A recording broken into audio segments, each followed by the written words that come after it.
I want to talk about alcohol and how it really messed up my life. And for it's best to stay away from it because uh,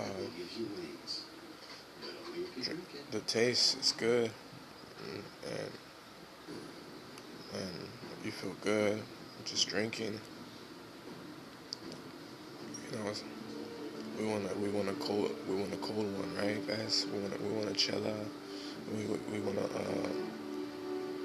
we want to drink and go out. You know, go out with friends and maybe go out to a club or a bar, or maybe you wanna hang out with friends and drink a beer, and then a beer leads to five, and then five beers lead to 10, and then 10 leads to more, and that's how it was with me, you know, and I was out of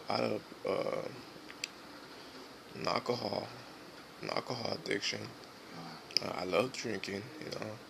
Every day I would wake up craving a beer. I would have to go to the store and get like two 40s, or I'll get like four tallies, and sometimes I'll mix it up and get some seltzer and or buzz balls, and it was like a daily thing, you know. It started turning into a daily thing. It used to be Fridays and Saturdays,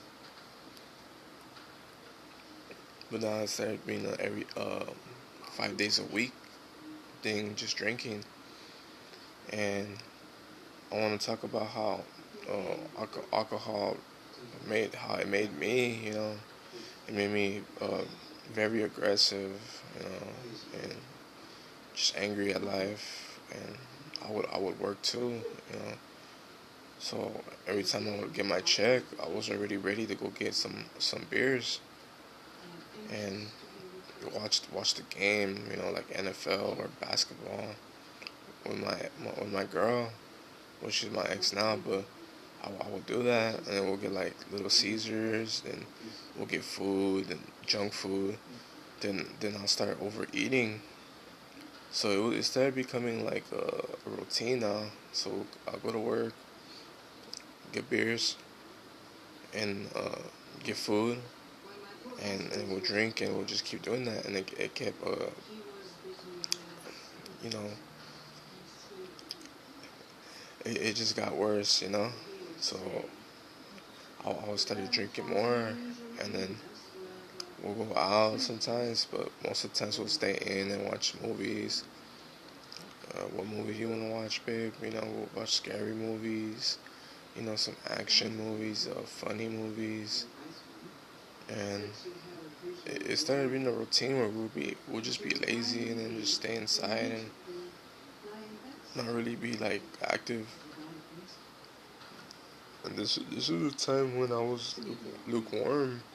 I was going to church before, but this was the time where this was my chapter when I was just focusing on my ex, you know, and all my time went to her, but I really was trying to run away from my problems. So I guess like I found her, and then you know we we loved each other, you know, but what do we know? What do we even know about love? You know,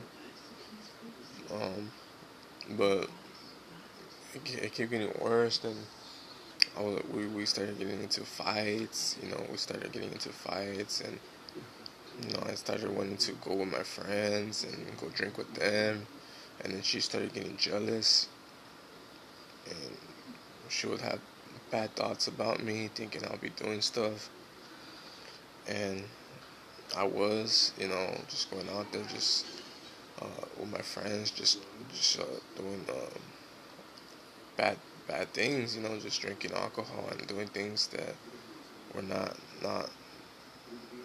okay to do, especially if you're in a relationship. You should always be loyal to your girl, you know. And it just kept getting worse, guys. You know, we started getting into arguments, and then it started getting, you know, more violent, and then it got to a point where we just had to like we kind of got tired of each other, you know, and then drugs were involved as well, man. It started getting, um, started doing drugs, and then we had to push each other away, and it'll be toxic, guys. And then we'll call each other back, being like, "I'm sorry, babe, I love you." And it was this relationship was very toxic, but it didn't work out, you know. And it got to a point when the signs were there. She started getting tired of me, getting tired of my BS, and she moved like she started doing her own things in secret. And at that time I didn't really know, but I had like a hunch, you know, like I had a feeling that she was doing something deep inside me. I felt like something, you know. And then I guess like I got her phone, and I don't know how I hacked into her phone, but I did. But then I saw when I went through her IG, she had like pictures of another guy, and then I was like, man, you know what, you know, I'm done with you, I'm through with you, and then it was just toxic. She's like, no, uh, I want to have both of you guys, but then I was like, nah, that's not gonna work. And then uh,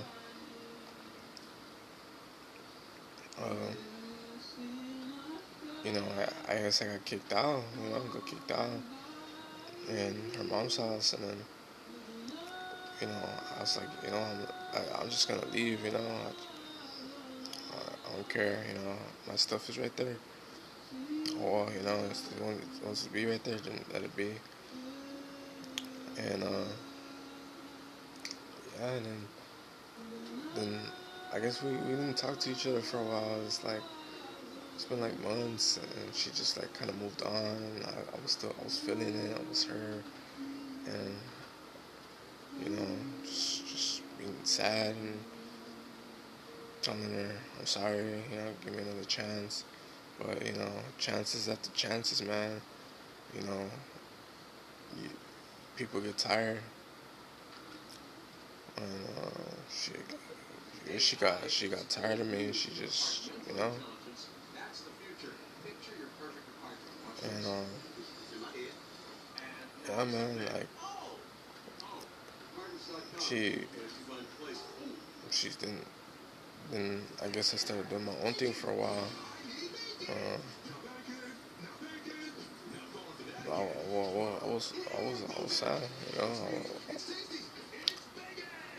And I guess out of nowhere she calls me and she wants to see me, and we get a hotel, and then I talk to her, I guess, and then I'm like, you know, she's like, what's going on? And then she's crying to me and this and that, and she didn't really give me like all the details, but I thought we were gonna get back together, you know, and she she was like, you know, I started asking her things like, and you know, but she kept things privately, like she didn't really want to tell me a lot of things, and then I guess we saw each other and we, you know, kind of, you know, made love one more time, I guess. And this is where I should have like just cut her loose, because she wasn't telling me a lot of things, you know. She just kept it secret. And then later, man, like I guess like her the guy she was seeing, he just calls me out of nowhere, and He's like, asked me, hey man, like, are you still seeing Caro? And I remember Caro telling me to say no, which I should have never listened to her. And, oh, I said her name. But